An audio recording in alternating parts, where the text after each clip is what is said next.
Hey everyone, welcome back to the British Accent Podcast. I'm Nick, and today's topic is one that really gets under the surface. It's not about grammar or pronunciation, it's about the emotional side of learning English. The feelings behind the words we use. Hi guys, Emily here. And I love this topic because, wow, it's something not a lot of people talk about, right? Like, how learning English, or any new language, actually changes the way we feel. The way we process emotions. The way we express who we are. Exactly. It's not just vocabulary and structure, it's identity. When someone learns to say, I'm tired, or I miss you, or I'm proud of myself, in English for the first time, that's not just a sentence. That's a whole emotional experience. Right? I mean, how many learners out there have felt something deeply, but didn't know how to say it in English, and then, finally, when they learned the phrase, it unlocked something inside them. Yeah. It's wild how powerful that is. Words can feel heavier in a second language, especially when you're still learning. Like saying, I'm sorry, in English for the first time, not just because you know the words, but because you feel them. It's vulnerable. It's intimate.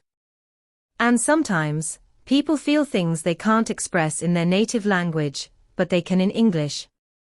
I've heard so many stories from learners who say, I write things in English I could never say in my own language.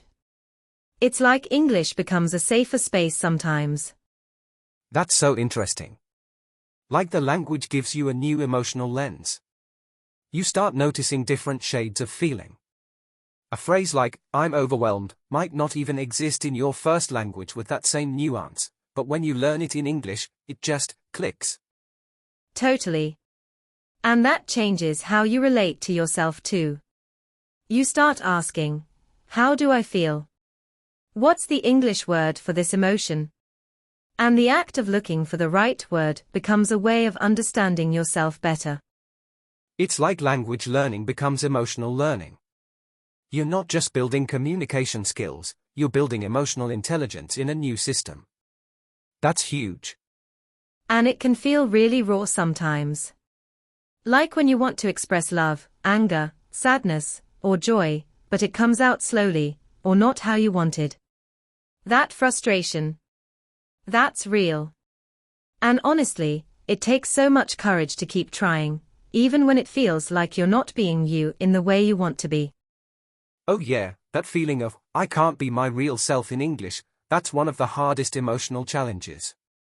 But what if your real self is evolving through English?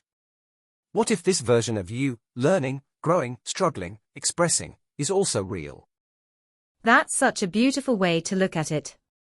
Because we're all more than one version of ourselves. And every new word, every emotion you dare to express in English, is a piece of your story. A piece of your strength. And sometimes, the words hit differently. Like, have you ever heard someone say, I'm proud of you, in English, and it just made your heart swell? Maybe because you didn't hear that often in your own language, or maybe because in English, it just carries a softness, a kind of validation that feels fresh, even healing. Oh, absolutely. I remember the first time someone told me, you did great in English. It wasn't just the words. It was the tone. The timing. The fact that I'd worked so hard, and someone saw that. And somehow, hearing it in English gave it a kind of emotional permission that surprised me. That's the thing. English isn't just a tool, it's a filter. It changes how you receive emotions and how you give them. You might find yourself crying over a word you didn't even think was that deep, until you understood it in a new way. I mean, how many times have we seen learners pause mid-sentence, trying to find the right word for what they are feeling? That silence. That little hesitation. That's not failure. That's the moment something important is happening inside them. Yes. It's sacred. And sometimes, people feel guilty for not being able to express everything perfectly, but what they don't realize is, that struggle is the process. The vulnerability, the honesty, it's all part of what makes the learning so human. You're literally reshaping how you experience the world. You're learning how to say, I forgive you, or I'm scared, or I love this in a language that didn't always belong to you, but now you're claiming it, feeling it, breathing it. And it's not just about talking to other people. It's about talking to yourself differently, too. Saying, I'm enough, even if your grammar isn't. Saying, I deserve kindness, even if your vocabulary is limited. That's what makes language learning so much more than memorizing verbs. It becomes a form of emotional healing. Of rewriting how you speak to yourself. Of letting go of the old voices that said you weren't smart enough or good enough. And every new word you learn? It's like you're carving a new path through those old beliefs. Replacing them with something more honest. More empowering. Something that actually sounds like you. Yeah. It's not always easy. Some days you feel clumsy. Some days you forget everything. But the fact that you're still showing up, still trying, still feeling through English, that's powerful. That's real progress. And when you say something simple like, I'm learning, or I'm trying my best, in English, you're not just using language. You're creating connection. With yourself. With your story. With the world. That's why we wanted to talk about the emotional weight of words today. Because we see you. We see how hard you're working. And we want you to know, the way you feel matters. The words you choose matter. You matter. And the way English gives you a new voice, that's not just about being understood by others. It's about understanding yourself more deeply. More gently. More truthfully. Exactly. So if you've ever cried after learning a new word, or felt lighter after saying something in English for the first time, you're not alone. That's the power of language. That's the magic of your journey. And I think we don't talk enough about how learning English, or any new language, actually becomes part of your emotional landscape. It's like, your emotional range expands. You suddenly have these new tools to process feelings that used to just sit inside you, unnamed. That's so true. I remember writing in my journal for the first time in English, just a few lines like, I feel heavy today. I don't know why. And it felt safe. Like using English gave me a little distance from the pain, but not in a bad way. More like, it helped me look at it with kindness. Exactly. That distance can actually be healing. It's like the emotions are still there, but you can step back and say, okay, let me understand this. Because in your native language, those feelings might feel too raw, too sharp, maybe tied to painful memories or expectations. Yes, sometimes our native language is tied to our wounds. To the people who judged us. To the times we didn't feel heard.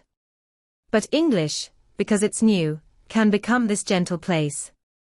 A place where you can speak to yourself differently. Softer. With more compassion. It's like your second language becomes a second chance. Not just for communication, but for healing. You get to choose the words. You get to decide what kind of voice you want to have this time. And that voice doesn't have to sound like the one that hurt you before. It's such a gift, really. You don't just get to learn English, you get to create the emotional tone of your English. You get to decide that this time, your voice will be brave. Or gentle. Or honest. Or whatever you need it to be. And that's why even if your grammar isn't perfect, or your accent is still thick, or you pause a lot when you speak, what matters most is that your voice is finally yours. It's coming from a place of self-trust, not fear. That shift, from I need to sound right to I just want to be real, that's where the transformation happens. That's where healing starts. When you let yourself just say what's true. Even if it's simple. Even if it's slow. And honestly, those simple words, they carry so much weight. Like when someone says, I'm tired, or I'm scared, or I'm proud of myself. Those are the sentences that break walls. That soften us. that remind us we're human. And maybe that's the biggest gift of learning English. You don't just find new ways to speak. You find new ways to feel. And sometimes, that's exactly what you need to begin again. I love how you said that, new ways to feel. Because honestly, when we grow up with a certain language, we don't even realize how much of our emotional wiring is tied to it. But with English, for so many of us, there's this unexpected freedom. Like, we get to build emotional vocabulary that wasn't handed to us as kids. Right?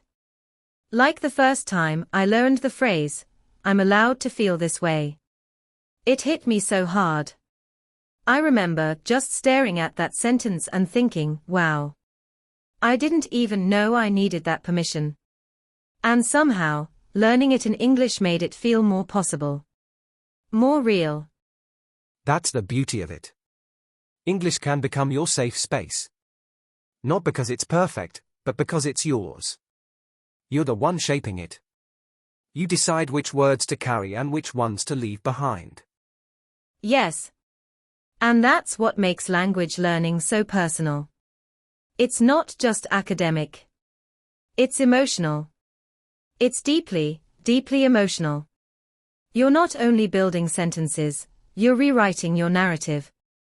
And sometimes, the words we say in English are the first time we've ever said those things out loud.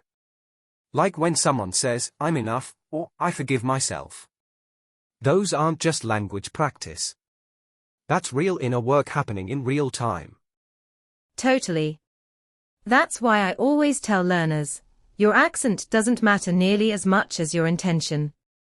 If you're speaking your truth, if you're trying to be honest and gentle with yourself through English, that's already so powerful. And that's what this journey's about. Not just learning English to fit into someone else's world, but using it to understand your own a little better.